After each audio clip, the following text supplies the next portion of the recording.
আসসালামু আলাইকুম এভরিওয়ান, কী অবস্থা সবার, কেমন আছেন? আজকে আমি আপনাদের সাথে শেয়ার করব খুব ইজি একটা ওয়েতে চিংড়ি ভুনা, এবং এটা খেতে কিন্তু অনেক বেশি মজা হয়।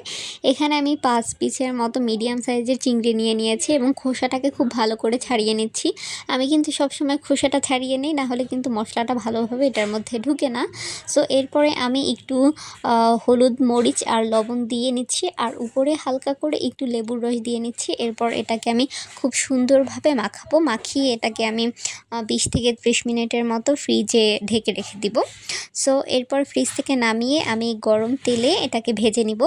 ভাজবো কিন্তু একদম বেশি কড়া করে না, আবার খুব বেশি কাঁচাও রাখবো না। এটা আমি মোটামুটি ভালোভাবেই ভাজবো। আসলে অনেকেই হালকা ভাজা পছন্দ করে, অনেকে কড়া ভাজা পছন্দ করে। আপনারা আপনাদের নিজেদের মন মতো করে নেবেন, যে যেমনটা পছন্দ করেন, প্রসেস একই। এরপরে আমি চিংড়িটাকে তুলে নিচ্ছি। তুলে নিয়ে এরপর ওই চিংড়ির তেলের মধ্যেই কাটা পেঁয়াজ দিয়ে দিচ্ছি। কাটা পেঁয়াজটা একটু বেশি করে দেওয়ার চেষ্টা করবেন, তাহলে খেতে মজা লাগবে। এরপরে আমি 1 চামচ করে আদা, রসুন আর পেঁয়াজ বাটা দিয়ে দিচ্ছি। এরপরে শুকনো মরিচের গুঁড়া আর লবণ আর হলুদ দিয়ে দিচ্ছি। এরপরে একটু পানি দিয়ে এটাকে ভালোভাবে আমি কষিয়ে নিব। আর এরপরে 1 চামচের মতো জিরা গুঁড়া আর ধনিয়া গুঁড়া দিয়ে দিচ্ছি। এরপর এটাকে খুব ভালোভাবে নেড়ে চেড়ে নিব, আর পানি দিয়ে এটাকে খুব ভালো করে আমি কষিয়ে নেব মশলাটা।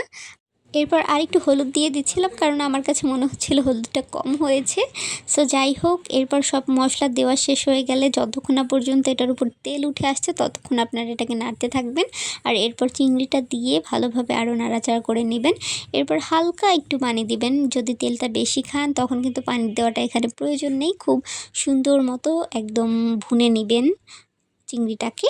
এরপর 1 কাপের পরিমাণ জাস্ট পানি দিয়ে দিব। পানি দিয়ে 10 থেকে 15 মিনিট আমি এটাকে জাল করে একদম শুকিয়ে নেব। আমি কোনো রকমের ঝোল রাখবো না, আজকে একদম ভুনা ভুনা করব। সো এই তো, এটা খেতে কিন্তু অনেক বেশি মজা হয়, আর রান্না করতে আপনার সর্বোচ্চ আধ ঘন্টা সময় লাগবে। খেতে অনেক বেশি মজা, আর কষ্ট একেবারে কম। চিংড়ি মাছটা আসলে যেভাবেই রান্না হোক অনেক মজা লাগে, আর এই রেসিপিতে করে দেখবেন, খেতে কিন্তু অসম্ভব মজা লাগে। গরম ভাত দিয়ে সাথে 1 টুকরা লেবু হলে জাস্ট অসাধারণ। আজকে এই পর্যন্তই। সবাই ভালো থাকবেন আর চ্যানেলটিকে সাবস্ক্রাইব করে দিবেন।